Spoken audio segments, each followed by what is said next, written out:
एक टंकार मूल्य केते जदि ए प्रश्न पचरा जाए तेबे समस्ते कहिबे आजिकाली एक टंकार मूल्य किछि नुहे। गोटे समय थिला जेतेबेले एक टंकार मूल्य बेस अधिक थिला। समय परिवर्तन सह एक टंकार मूल्य भी कमिला। आउ एबे एहार मूल्य नगण्य कहले चले। किंतु आपण जानि आश्चर्य हेबे एक टंका नोट आपण को लक्षपति करदेव। टंका बदल में मोटा अंकर टंका पाइबा केबे सुनिछंती कि? आश्चर्य लगुले भी संपूर्ण भाव सत। जदि आपण पाखरे पुराना नोट अच्छी ताहा प्रति बदल में मोटा अंकर टंका पाइपारे। जदि आपण पाखरे पुराना एक टंकिया नोट अच्छी तेबे आपण घरे बसी धन्य होई पारिबे। जदिओ एक टंकिया नोट को भारत सरकार बंद कर देइछंती तथापि किछि स्वतंत्र नोट रही जहाँ लक्षाधिक टंकारे नीलाम होउछि। जदि आपण पाखरे एक टंकिया नोट अच्छी तेबे आपण धन्य हबार स्वप्न को पूरण करिपारिबे।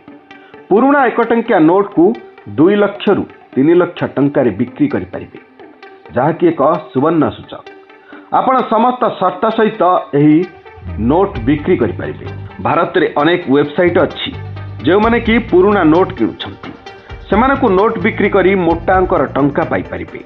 नोट विक्रय करने पूर्व आपण यार किछि नियम विषय जानिबाकु पड़िबो। तेबे आसंतु कौन से नियम जानिबा। जदि आपण पाखरे पुराना एक टंकिया नोट अच्छी तेबे एहाकु विक्रय करने पूर्व आपण को यार नियम गुड़िक जानिबा आवश्यक। नचेत जदि आपण सुजोग हाथछड़ा करिवे तेबे आपण अनुताप करिवे। तेबे जदि आपण पुराना एक टंकिया नोटर सीरियल नंबर 786 अच्छी तेबे आपण होई परिबे लक्षपति। कारण 786 को मुस्लिम संप्रदाय अत्यंत शुभ बोली कहुए। मुसलमान संप्रदायर लोके घरे सुख समृद्धि पाई एही नोट को किनी थांती। तेणु नोट विक्रय करिबार सुजोग को हाथ छड़ा करंतु नाही। जदि आपण पाखरे पुराना एक टंकिया नोट अच्छी तेबे एहाकु 2 रु 3 लाख टंकारे बिक्री करि परिबे। आउ 3टी थिले 6 रु 9 लाख टंका पाई परिबे।